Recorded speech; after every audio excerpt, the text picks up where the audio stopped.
I'm not really a big believer in New Year's resolutions, but it's only natural that at the end of a year, we reflect. And I think that that's a really good thing to do. I think reflecting on our day is good. Reflecting on our week is good. And so when it's the end of a year, I think that it's good to kind of look back and see, celebrate our wins. And more people have to realize that a win can be something that seems really small but is big to us. I think it's important that we set some goals for the next year, and maybe those goals are for the next few weeks, maybe the goals are for the next 5 years, but growth and progress is what really leads to a lot of fulfillment. And so I do believe in setting goals, realistic goals. And I do believe in reflecting on our experiences and our behavior. So I wanted to do an episode since it is December 30th. Happy New Year, everyone. Almost New Year. Happy holidays. On what are some of the things that we can carry forward into 2025 relationally. And I'm going to start with the relationship with ourselves, and I'm going to give some, I think some of the best advice I could ever give on the topic of repair and on heartbreak. But, so when we're reflecting on ourselves, and let's say we want to set some personal goals, maybe we want to break some habits, maybe we want to figure out a way to feel more fulfilled, to feel happier. Maybe we're at a job that we don't like. Maybe it's a relationship that we're struggling with. When it comes to self-reflection and personal development, it's not always easy, and I had to ask myself some pretty intense questions, if you will. And when it comes to wanting to be somewhere where we're not yet. And in that, I want to share something with you to reflect on that may not be the easiest thing to reflect on, but I really, truly know with every fabric of my being that the more self-aware we are, the better partners we are, the better that we can be in relationships, the better that our lives are. And remember, it's, when it comes to finding a partner or being in a relationship, it's not about perfection, but there's something very attractive about someone who is really honest about the things, their bad habits, or the things that they do to numb their pain. Because so much of our bad behavior in relationships in particular comes from being unconscious about the things that we do that interferes with our relationship with ourselves and thus our relationship with others. And so having some awareness about this is important. So 3 questions to ask yourself is, how do I deal with my loneliness? How do I cope with my loneliness on a day-to-day basis? How do I conceal my shame? So let's say you're dating, or even you're in a relationship, or maybe it's in the workspace. What do you do to cover up the things that you don't particularly like about yourself, or you feel ashamed of in yourself? And, the follow-up question is, what are the things that you feel ashamed of? This is where the quote unquote shadow work comes in. What are the things about yourself that you kind of look away from, or you don't want people to see? And the third one is, how do I numb myself from discomfort? How do I numb myself? So how do I deal with loneliness? What are the ways in which I conceal my shame? And another way to think of that is what are the masks that I put on to present to the world that is covering up something deeper? that I don't want people to see. If you're dating, that's something that you could really, really reflect on. And how do I numb myself from emotional discomfort? Some people deal with their loneliness by being in relationships that are totally unfulfilling. Some people deal with their loneliness by sleeping around. Some people deal with their loneliness by just watching a lot of TV. How do we conceal our shame? What are the masks? Are you someone who feels ashamed that, I use this example a lot, but like in dating, are you someone who feels ashamed that you're not a certain way, that you think that men or women are going to really respond to, so you just pretend to be someone else? Do you have shame about being an introvert, so you pretend to be an extrovert? Do you have shame about your anxiety, so you hide your anxiety? Do you have whatever it is? Do you present a false sense of confidence when really deep down inside you're really insecure? Which is a tricky one, because you can be very secure in certain areas of your life and insecure in other areas of your life. We're never just one thing in all areas of our lives. But if you're in a relationship, do you conceal your shame by constantly avoiding? Do you conceal your shame by never being vulnerable? What are the aspects of your personality? What are some of the things that you kind of struggle with that you suppress so much and you don't want to look at? You don't want anyone else to look at. Part of feeling really whole and integrated is being able to see all our parts and being like, okay, maybe that's not great, but I value anyway, and this is a part of me, and this is something that I deal with, and every human being is very layered and nuanced and quirky. And then the last one is, how do I numb myself from emotional discomfort? Drugs, alcohol, sex, food, binge scrolling. That's a big one. And this is not about adding to the shame bucket. This is just about, what are some of the habits that I have that's keeping me from being truly connected to who I am and my experience? Is there anything in my life that I'm not dealing with that I need to deal with? And because I'm not dealing with that thing that I need to deal with, I may convince myself that it's not something that I need to deal with. But we all know that when we play that game with ourselves, it comes out in the binging of something or in the mindless scrolling of something, and for some people, the behavior that we engage in to numb our emotional discomfort isn't so destructive, right? And so we think it's okay, or we just don't pay attention to it. And then there are the people whose behavior is incredibly destructive to their own mental health and to the health of the people who love them. It is not easy to kind of confront our emotional pain. And honestly, the only way to do it, it's not the only way, but you can do this with a therapist, you can do this alone. It's just like, okay, what am I feeling right now? It's like, oh, I'm doing this thing that I mindlessly do. Let me stop, take a moment, check in with myself. Oh, I'm really tense. As I'm doing this thing to numb myself, my jaw is like wired shut. Or, the space between my eyebrows is furrowed. Or I feel a lot of tension at the top of my shoulders that's going up by my ears. Or my stomach hurts.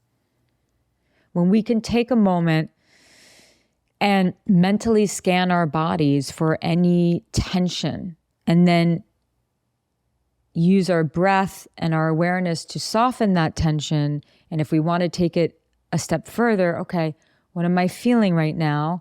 Writing it down is really helpful. Whenever we get the contents of our mind out of our mind and onto the piece of paper, then we can see it with a different perspective. We have perspective. It's very hard to have perspective when things are in our heads. It's like, oh, I'm feeling this. I wonder what this is.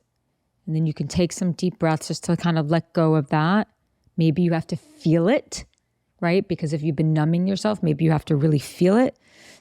Maybe that means a good cry. That doesn't mean in staying in that pain, but it means experiencing it and then letting it go. The more pain that you're numbing, the more intense this will be. But what I have found is that when you make this sort of like a daily practice of checking in with yourself and letting go, and then even if you want to continue to, binge watch something or anything like that. Certainly drugs, alcohol, no. But like if you're like, okay,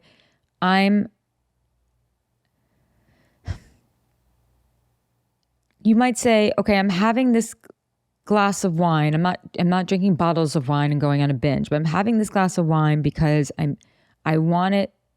I want to melt away some of the tension. There's value in just being honest with ourselves versus mindlessly doing things while our bodies are experiencing a tremendous amount of tension, and then the sort of trauma is sort of building up inside of us. And then next thing you know, we're reacting to everything in life and everyone in life. And so we want to kind of kill the monster while it's young and be aware of when we're doing these things, and then be like, okay, I'm consciously choosing to kind of disconnect. And I love to disconnect and, watch this or have this glass of wine or have this piece of food, but I'm aware of what's going on right now. And I'm aware that I'm actually engaging in this, but I'm not going to run away from my feelings either. So this is really like the intensity of the work, and when we do this, it actually raises, it's wild. I see people's confidence in themselves, their self-esteem go up because it feels good to be connected to ourselves. Doesn't mean that we're constantly checking in with ourselves and constantly, checking in with our feelings, but it's just, maybe it's once a day. If you know that you have had a habit recently of really numbing your pain or numbing your emotional discomfort. So how do I deal with my loneliness? How do I conceal my shame? How do I numb myself from emotional discomfort? And I wanted to make a note. I thought this was a really important note to make at the end of the year, that I don't believe that we were put on this earth to just be happy all the time and to have everything and have total comfort. For all of you who are seeking more security, more safety, more comfort, there will always be a part of you that is going to seek out discomfort because you want some sort of friction to challenge the monotony that comes from only having comfort. Because we are a species that really responds to challenge. What's the challenge? What's the personal challenge? What's the mountain that you need to climb? Some people seek out that friction in unhealthy relationships. We want to kind of like shake things up. We get too bored. But what is a way in which you can increase the friction in your life so that you aren't just about safety in a way that challenges you to grow? And that's an important reflection. What's the mountain that you need to climb this year? What's the challenge that you need to take on? The other thing that I will say is that we are very conditioned to believe that if we acquire more money, more resources, more security, that's what's going to lead to happiness. And I've known some of the richest, I've worked with some of the wealthiest people. They have everything that they want, and they're still miserable. And they achieve all their goals and they're still miserable. And they got the guy or they got the girl and they're still miserable, because we're never going to reach our full potential in terms of what can really fulfill us if we're not giving. Of course, I've spent a fair amount of time on people who overgive to takers. But I'd really like for us to remove that from this conversation today. This isn't about pleasing. This isn't about over-nurturing. This is about over-giving. This is just about giving from a full cup and giving from our hearts. And we really were just not put here to just acquire everything and to have everything. We have to contribute in some way. And it could be any way that feels right to you. But if you are ending this year feeling like you sort of lack purpose, you don't really have any direction, you're feeling like my life is not where I thought it would be at this time, and that the end of the year and reflecting on it is actually triggering for you because maybe you've been doing a lot of stuff that you don't want to do, dealing with your loneliness, concealing your shame, numbing yourself from discomfort. It's time just to create a new blueprint. And inside of that blueprint, you need to figure out a way that you are going to serve something or someone, even if it's in the smallest way. It is what builds a core self. It's what builds character. It's what builds confidence. And it's where purpose starts to reveal itself. And that is, to me, the highest form of choosing oneself. Rise from the ashes, so to speak, and do things differently, even if it feels really uncomfortable. You can let go of that heavy burden of not being where you always imagined yourself to be at this time, or to have the relationship that you wanted, or the family, or the job, whatever it is, and keep moving forward.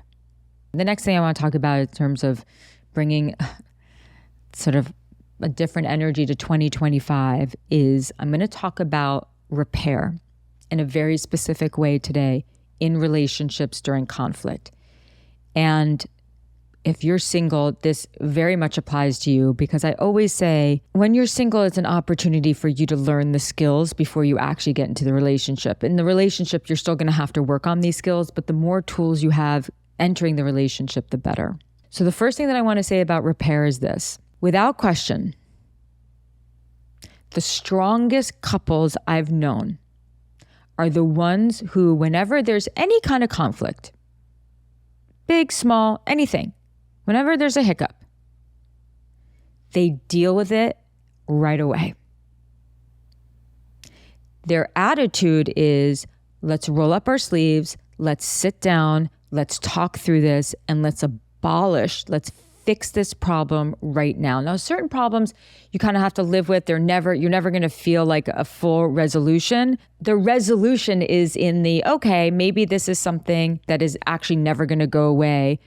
Let's accept it as it is. And I've had friends who are like, would lean a little bit more towards avoidant, and then they would be married to someone who's like, let's fix it now. And they're like, that was the biggest gift that my partner has ever continues to give me. It's a gift that keeps on giving, where it's like, I might want to be like, oh, let's not talk about it, or want to shut down. And that person's like, absolutely not. Like, that is not the standard that we have in our relationship. And this person's like, you're right. I'm going to do this, right? So it is so she's sort of adopted that too. And so bring that to your relationship. Say, this is how I like to deal with conflict. We fix it now.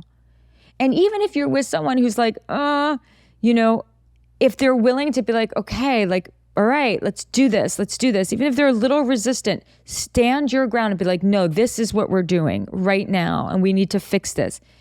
The problem is when the person is constantly resisting, constantly avoiding, just not having that attitude. And it's so incredibly difficult when two people are in a relationship and one person is totally conflict avoidant and the other one is like, let's fix this now. And I am telling you, if you're conflict avoidant, you have to lean into that discomfort, right? Because avoidance is one way that we numb our discomfort. We run from our emotional discomfort. You have it within your power, regardless of your attachment style, you have it within your power to adopt the let's fix it attitude now. Now, of course, that means that fixing it doesn't mean blaming your partner. It means let's fix it. We are a team and we're going to go at it against this problem. That doesn't mean that there might not be a little bit of an argument. Listen, you want to be reminded of the fact that the person you're in a relationship with has their own mind.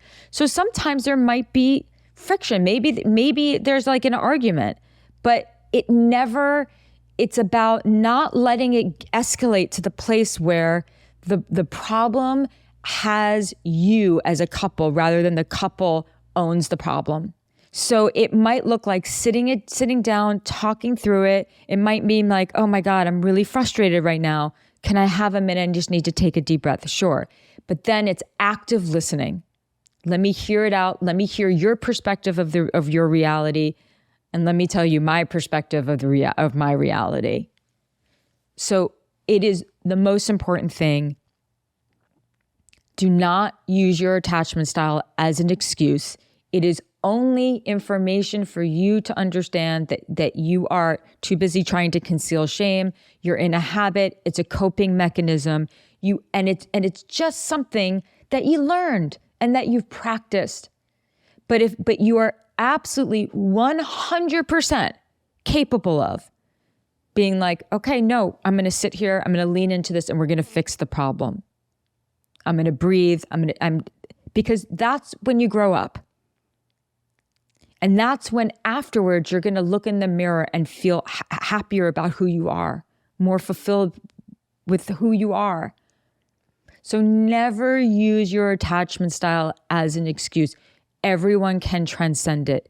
As long as you're with someone who is kind to you and who's a team player, as long as you are in a relationship with someone who loves you and really actively loves you and you love them, you can transcend it. And even if you're with the wrong person, you can still transcend it by saying, I'm not doing this anymore. I'm going to lean into my discomfort. Never, ever, ever use it as an excuse to yourself. Never tell yourself that story anymore. We are all capable of tremendous things. And when we want that good relationship, you've got to want it so badly that you are willing to confront your own BS. It is so incredibly important that you adopt that attitude. So that's the first thing that I wanted to say about repair. And this was a huge learning for me. In the past, it would be more like, no, we need to talk about now because I'm so anxious. And what if this means that you're not going to love me anymore? What if it means that the foundation now between us is shaky? And so there'd be this constant anxiety. But if you can transmute that into, yeah, it does cause me anxiety to not fix it because I know that sitting down and working through problems is so incredibly important. And we got to do this. The self-soothing the anxiety is, oh, I'm at work, they're at work, we can't talk about this right now. Or it's 2:00 in the morning, we need to just kiss, say I love you, go to bed, and then talk about it in the morning. So when I say right away, maybe it's in an hour or two and, you have to kind of like deal with that. But if you can both have, and talk about this, talk about how you are going to, as a couple, confront conflict. Now I want to share a story with you. I was working with someone and she asked me, how do you stop the ruminating about what your partner did wrong when they pissed you off and they upset you and they hurt you? How do you let go? She's like, because I can't seem to let go. I hold on to the grudge. I ruminate about it. I'm angry. I'm stewing in it. And I know that's not good, but how do I let go? And so I said, well, I'm not going to just tell you how to let go because it's too difficult to just say, okay, I'm just going to let go. Give me an example of what you mean. Tell me what happened that made it so that you're ruminating. She's like, well, I started this new business and it's taking up a lot of my time and I love it, but it can be really stressful. And I was in an argument with my husband and he said, well, you chose this. Well, you chose this. This was the path you wanted to take. So I don't know why you keep on complaining about it. And she's like, and I was so pissed and I was so hurt. It's like, yeah, I chose this path, but it's really hard. And I said, okay. And I didn't have him. I only had her.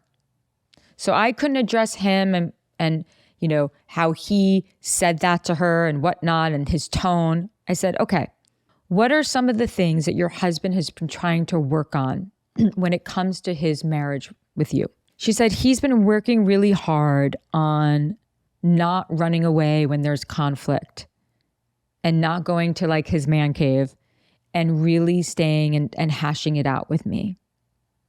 I said, okay. So in the past, in that kind of argument that you were having where it led him to say that to you, in the past, are you telling me that he would have just kind of retreated instead of saying that? She said, yes.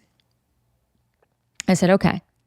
So his habit that's deeply ingrained inside of him is to, when there is a hard conversation, when there's conflict, when there's an argument, for him to flee. Fleeing for him just means going into the other room, but for him to flee. Yes. Okay. So if you were to step inside of his shoes and really, really step into his nervous system, and what I had her do was close her eyes. And I said, really imagine being him, because she's been married to him for 13 years. I think they've been together for almost like 17 years. So she really knows this person, and they have kids. She loves him very much. And so she did. And I said, okay, go back to about 3 minutes before he said that to you, or 1 minute before he said that to you. And imagine you're him. What are you feeling right now? She said, I'm feeling a lot of tension, a lot of fear. I said, okay, is it fair to say that what you're feeling right now is him in this moment, right when he's about to say this to you, that what you're experiencing is some fight or flight? She said, yes. So his tendency is to flight, but he is trying really hard to not. What do you think he's dealing with? I think that he's trying really hard to not do that thing that he always does, which is to run away, but it's really hard for him and he feels attacked. Okay, so what do animals do when they feel attacked and where they feel like they're being pushed into a corner? They want to fight back. They either want to fight or they want to run away. I said, yes. So he's trying not to run away. And so he's going into fight mode because he feels so attacked. And so he said something to you that could have been a lot worse. It's not like he was cursing at you or putting you down. What age do you think he was when he said that to you? 8. I said, okay. Can you give that 8-year-old a little love right now and a little compassion and empathy? And she struggled with that for a moment. And then what I asked her to do was think about what age she was when she was having this conversation with him. She was like, I was definitely like 9 or 10. I said, okay. So the two of you were reacting to each other, and you were reacting to him as much as he was reacting to you. He's really trying hard to not run away, but he has not learned yet how to stay present and not feel so defensive. So he's got obviously some work to do in that regard, but can you have some compassion for what it is that he said and not give it the meaning that you've been giving it, which is he doesn't love me, he doesn't care, he doesn't support my endeavors. What if it had nothing to do with that and everything to do with in the moment he didn't have the tools and felt really not good enough for you in that moment? And so I share this story with you because it didn't resolve everything that they need to work on as a couple, but it solved the problem of her rumination because she was ruminating over and over and over again and gave it a meaning. He doesn't care. He doesn't support me, like I said, when really what was going on was so much more layered than that. And sometimes when it comes to repair, we have to have more empathy for what's going on in the other person. Now, I know that there are so many layers to this, and I am the first person to tell you to not deal with any BS, but we also have to be accountable for the things that we're bringing to the conversation that's creating discord and disharmony between ourselves and another person. And we have to be able to understand what our person is going through in their nervous system at the time that they say something and how we can actually help them. That's how we grow in a relationship. That's how we make a relationship healthier. That's how we make a marriage healthier. This is the work. This is the work that needs to be done on the couples couch and couples therapy. This is what it's all about. Whether you are dreaming of a new relationship, whether you're in a relationship, if you want to make that relationship stronger, and if you want to break the pattern of having certain relationships that are not that healthy, or that end prematurely, or that end at all, then it's how you deal with repair and how you deal with conflict. That is the absolute needle mover. The last thing that I will touch on is for those of you who are going through heartbreak during the holidays and maybe really nervous about the loneliness that you are going to experience, that you might experience, the pain. I have a lot of episodes on healing heartbreak, and so I really encourage you to listen to those episodes.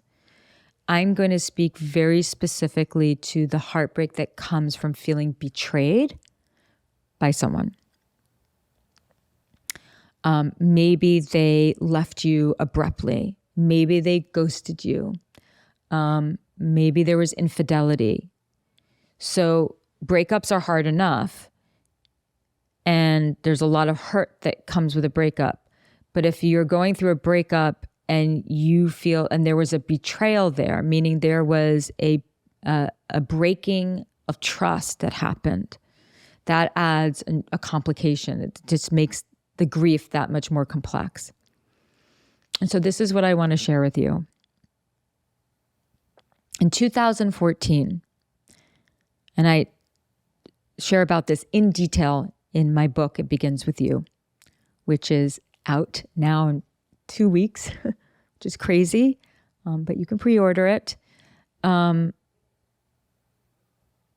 2014, my then husband broke up with me via text on the morning that I was having a miscarriage, and my mom was dying of lung cancer. And this is a story that I detail in my book. It's very vulnerable for me to share. But a lot of people ask me, so what's your story? What led you here? This is what led me here, was that day. And so not only, and this led to our separation and to our divorce, but not only did I have to grieve the loss of my marriage, but I had to deal with how it ended, which was so ugly and so absolutely unnecessary. It was unnecessary and wrong. And so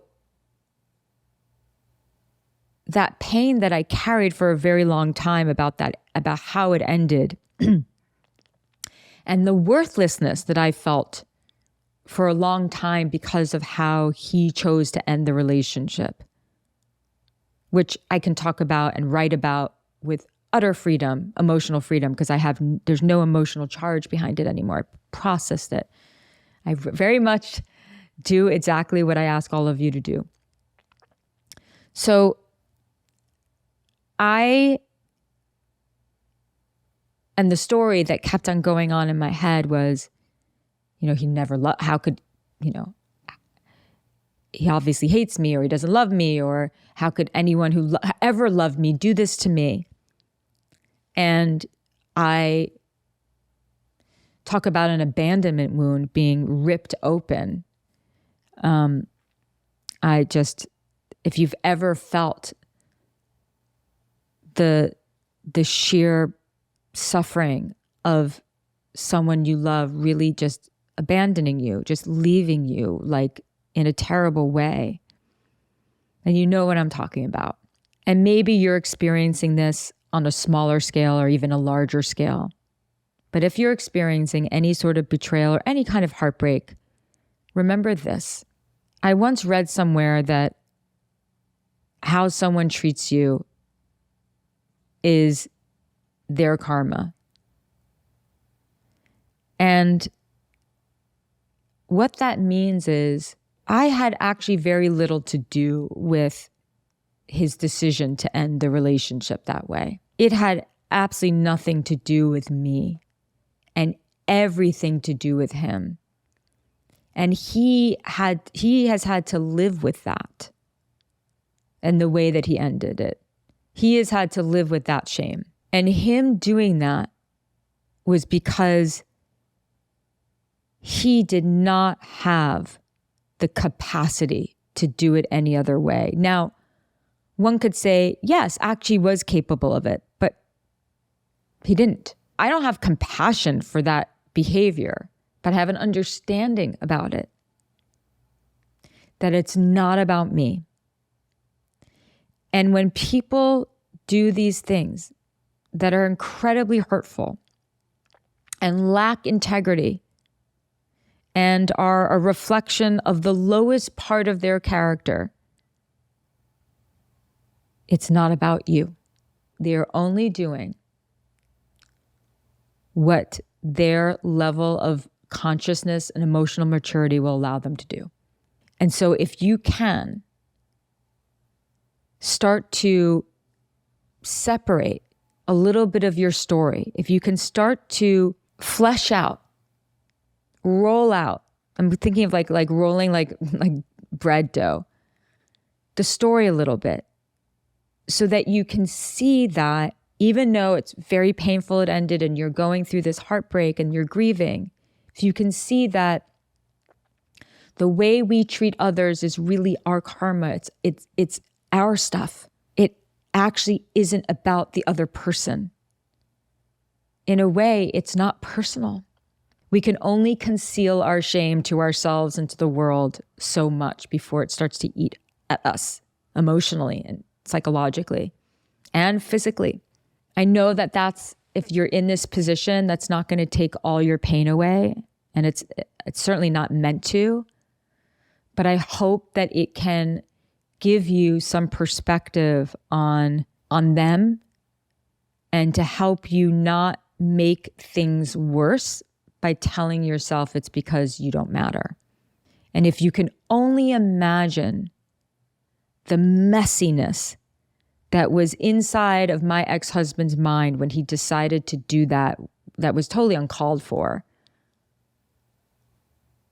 then you would understand. Their journey is to figure that out if they ever figure it out. Your journey is to heal and to address whatever messiness is in your head, just like it is for me. 2025, letting go. This is part of letting go. Feeling your feelings, letting them go. Confronting conflict, fixing the problem, letting it go. Accepting that when someone does something to you that really hurts you, it's their karma. That's letting go. And that's the number one question that I probably get the most. How do you let go? And this is kind of part of it. I hope this helps. And Happy New Year. I'm so grateful for all of you. Thank you for making Jillian On Love so special. And until next year.